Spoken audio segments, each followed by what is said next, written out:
After we have been waiting for 3 weeks nearly to get our car, we just got a WhatsApp message 1.5 hours ago to get to our agent with a bundle of US dollar cash to get our car today. So we are here now in front of the office of our agent, and hopefully now things will progress very, very fast. Let's see.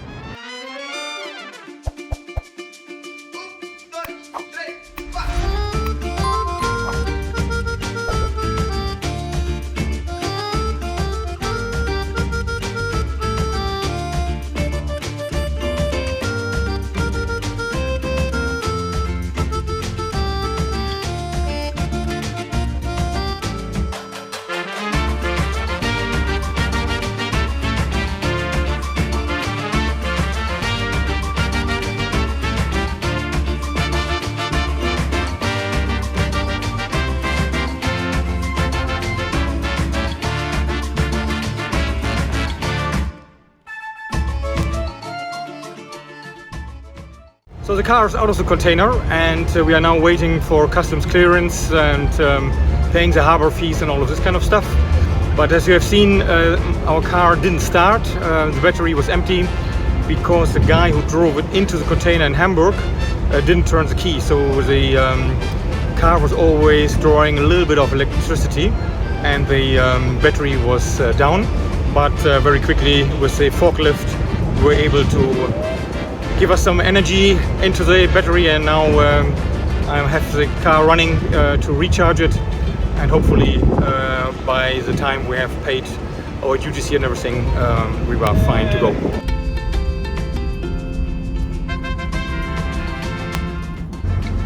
And now a few hours after we went to the port, we are fully packed. We are in our car and we are driving through Montevideo. At the moment we are not driving, actually we're standing at a traffic light, but we are driving through Montevideo. We want to get out of the city still today. It's something like 6 o'clock in the evening, and we try to make it to the Argentinian border and then find a camp spot somewhere.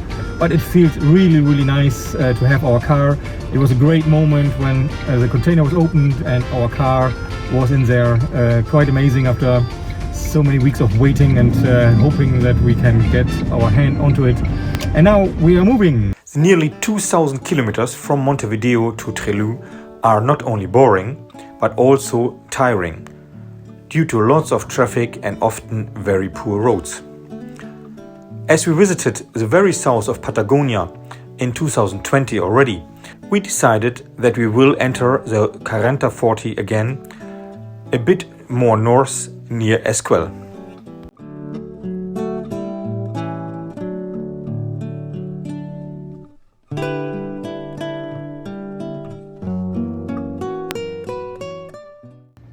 Over the last few days we realized we have a little problem with our electricity. We have in our car 2 batteries. One is for the engine and one is for the cabin in the back. And normally when we are driving, the engine should load both batteries, the one for the car and one for the cabin. But we realized that this is not happening. When we took over the car in Montevideo, the cabin battery had 70%, and after driving a few hours at night, we only had 72-73%, which indicated that only the solar system was charging. The solar system on its own is of course not sufficient, specifically not if we are driving in the evening. The problem seems to be this little relay here, which is not properly working. Normally it starts working once the car battery is full, and then it starts charging the cabin battery. The reason for the setup is that you always have to make sure that the car battery is working, because that is essential to get your car started, but we can of course live without electricity in the cabin for a while. So this protects it, but it seems not to work properly. So I tried to bridge it, and when I dismantled it, the cable shoe fell off this cable, which is coming from the car battery, and that is a bit of concern. I think it's poor installation, because it should not go off, because if that would have happened during our off-road driving, which could easily happen if it goes off that quickly, then it could have touched the the body of the car, and then of course created a short circuit and actually caused a fire in the engine room, which would have been disastrous. So I'm not really happy with the professionalism of this company at the moment, but what we need now to do is we need to find a workshop and get it fixed. And guess what? Just as we entered Esquel this afternoon, the first thing we saw was a Toyota dealer. So we pulled in and asked for mechanical support. Now finished here after maybe 10-15 minutes. There was a very nice mechanic called Pablo who was able to fix the cabling and reconnect everything, so hopefully it works. But certainly if it doesn't work, it's not his fault and the relay is broken. And we will be back tomorrow. Exactly, we'll be back tomorrow, probably will be in a nice campsite not too far away. So it was good to have a Toyota station here, but I think others could have done it well. But they were really, really nice and helpful and didn't even want money from us for this. So very kind Toyota people here in this city or village, and or especially Pablo, the engineer who did it for us. Now we continue our drive. Another really nice camp spot for the night. We are the only campers here in the national park, and just a few meters away from the lake.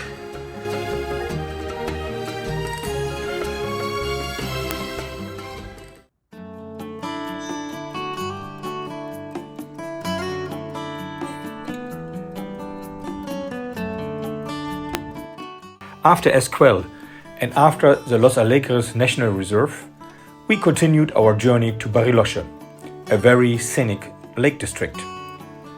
The Bariloche area is very popular as a tourist destination for Argentinians and for Chileans. So it is quite busy, but nevertheless it is very beautiful and definitely worth a visit. We spent 3 days in the area and enjoyed some nice hiking and some really great panoramic views. We decided spontaneously to do a little detour to Chile to visit the Vulcan Osorno, which is not that far away from here. But now that we are here at the border to Chile, we are not so sure if that was a smart idea. If you look at the queue here, and that goes also in the other direction, it's very, very busy at this border crossing. Maybe a lot of Chileans are returning from the holidays back home. So it might take quite some hours. Let's see. So the passport control and also the customs clearance for the car went quite quickly here after we waited a long time in the queue. But now we have to get out of this parking lot, and that seems to be really tricky, specifically because all the cars are being checked for fruits and vegetables and milk and cheese and ham and whatsoever, and that takes a long time. So we're standing here already for quite some minutes, and will take much longer, we are sure, because the queue is not moving at all. So we hope that the place we will be going, the Vulcano Osorno, is really worth it.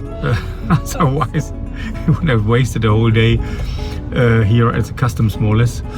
Let's see, tomorrow we will be able to say more about that. After a lot of driving and quite different landscape here in Chile once we cross the border, a very agricultural, nice, hilly, pleasant landscape. We found this spot here in a field with a nice view.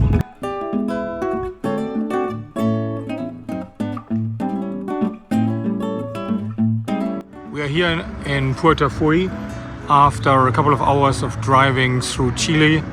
The landscape was not very spectacular, and we are now here in Puerto Fui where we wanted to be, and we want to continue from here. Puerto Fui is a small harbor on a lake here in the southern part of Chile, where a ferry goes regularly to the other side. It's about 1.5 hour drive, I think, or something like this. And from there we are getting close to the Paso to cross back into Argentina. We don't have a reservation, so we are just queuing up here and are waiting to get on board, and hopefully there's a free spot, but it looks quite good. So let's see what that journey brings us.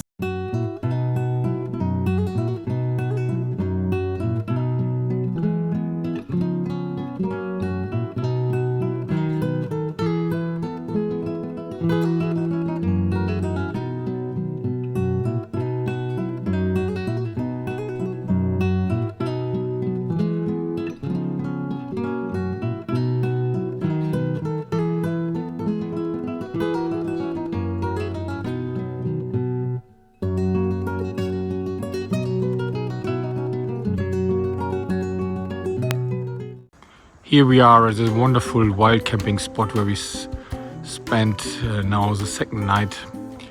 I had a great day with beautiful sunshine, blue sky all day. Just amazing.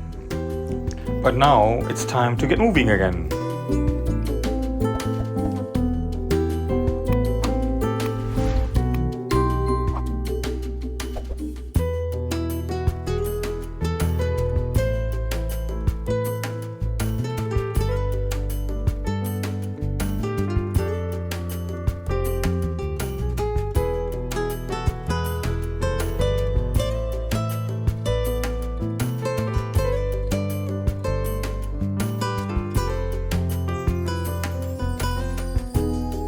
The last 20 kilometers we were driving on a very rough gravel road, so we deflated our tires and we also adjusted our shock absorbers for this to make them much softer.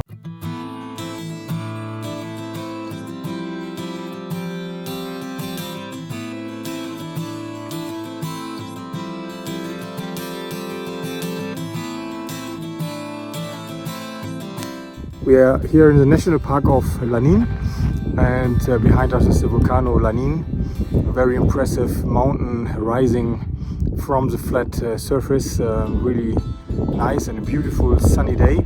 Yesterday we camped here not far away. It was a bit rainy and not so nice, but this morning we woke up to this beautiful blue sky. And we're doing a little hike, not to the top of the mountain because it's very high and difficult, and we still want to continue today. But it's a nice morning exercise hiking here through this landscape.